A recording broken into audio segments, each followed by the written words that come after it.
क्या आप जानते हैं, पुरी में भगवान जगन्नाथ भी तब तक भोजन नहीं करते जब तक एक देवी पहले उस भोजन को स्वीकार न कर ले। जी हाँ, जगन्नाथ धाम में आज भी नियम है, बिमला देवी को भोग लगे बिना महाप्रसाद नहीं बनता। लेकिन आखिर कौन है ये बिमला देवी और क्यों भगवान को भी उनके आगे झुकना पड़ा? आज की यह कथा सिर्फ एक कहानी नहीं, यह भक्ति, अहंकार के टूटने और प्रसाद की असली महिमा को समझने का रहस्य है। नमस्कार, भक्ति कथा और कहानी में आपका स्वागत है।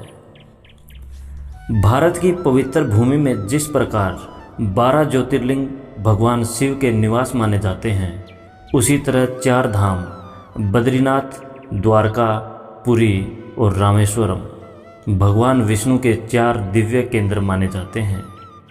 इन चारों में पुरी धाम का स्थान अत्यंत विशेष है। कहते हैं बद्रीनाथ में भगवान स्नान करते हैं, द्वारका में वस्त्र धारण करते हैं, पुरी में भोजन करते हैं और रामेश्वरम में विश्राम करते हैं।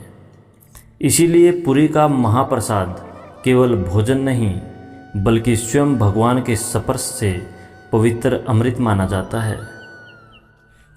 किंवदंती है कि एक समय पुरी में बनने वाला यह महाभोग केवल भगवान के लिए ही था। देवी लक्ष्मी स्वयं अपने हाथों से प्रेम, भक्ति और समर्पण के साथ भोजन बनाती थी। यह वही लक्ष्मी थी जो त्रेता युग में सीता रूप में श्री राम को मनचाहा भोजन नहीं करा पाई थी। इस बार वह कोई कमी नहीं छोड़ना चाहती थी। उनके हाथों का स्वाद स्वर्ग से भी दुर्लभ था। जब इस दिव्य महाभोग की महिमा फैली तो देवताओं के मन में भी लालसा जागी। भगवान शिव और ब्रह्मा जी भी इसे चखना चाहते थे, लेकिन नियम कठोर था। यह भोजन केवल भगवान विष्णु के लिए था। तब उन्होंने एक योजना बनाई और चुना देव ऋषि नारद को। नारद मुनि पहुँचे पुरी, लेकिन सीधे महाप्रसाद मिलना आसान नहीं था।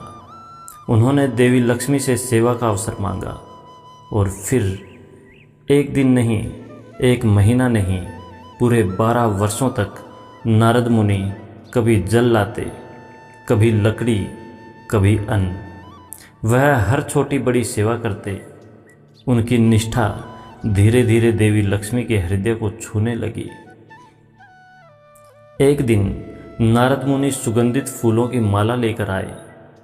लक्ष्मी जी प्रसन्न हो गई और बोली, मांगो नारद, क्या चाहते हो? नारद तो इसी क्षण का इंतजार कर रहे थे। उन्होंने तुरंत कहा, माता, मुझे एक बार महाप्रसाद चखना है। लक्ष्मी जी दुविधा में पड़ गईं। एक और नारायण को दिया वचन, दूसरी ओर नारद को दिया वरदान। तब भगवान विष्णु ने समाधान दिया, उन्हें प्रसाद दो पर वह इसे गुप्त रखें।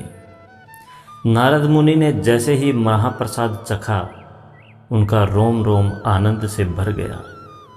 ऐसा स्वाद जो शब्दों से परे था। उन्होंने थोड़ा प्रसाद अपनी पोटली में भी रख लिया और निकल पड़े त्रिलोक यात्रा पर। कैलाश पर सभा चल रही थी। तभी नारद मुनि से रहा नहीं गया।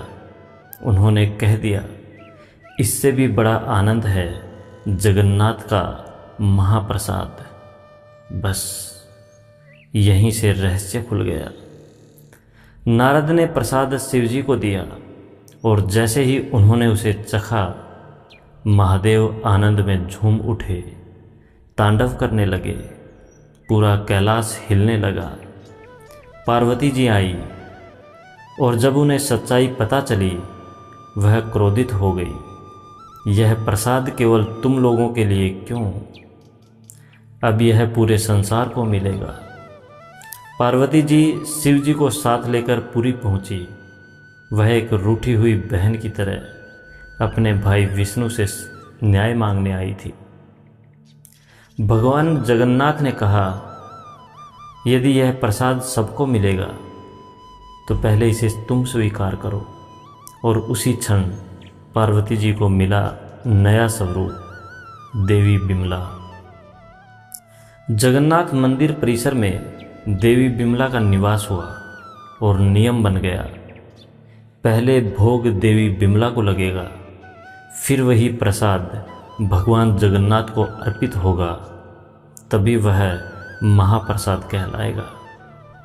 भगवान ने कहा, जो इस प्रसाद को केवल मुक्ति भाव से ग्रहण करेगा वह बंधनों से मुक्त होगा, लेकिन यदि कोई स्वाद, सुगंध और लालच में उलझेगा तो यह केवल भोजन बनकर रह जाएगा। तो अगली बार जब आप पुरी जाएं और महाप्रसाद लें तो याद रखें, यह सिर्फ भोजन नहीं, यह देवी बिमला और भगवान जगन्नाथ का आशीर्वाद है। भक्ति से ग्रहण कीजिए, क्योंकि प्रसाद में स्वाद नहीं, ईश्वर बसते हैं। जय श्री राम।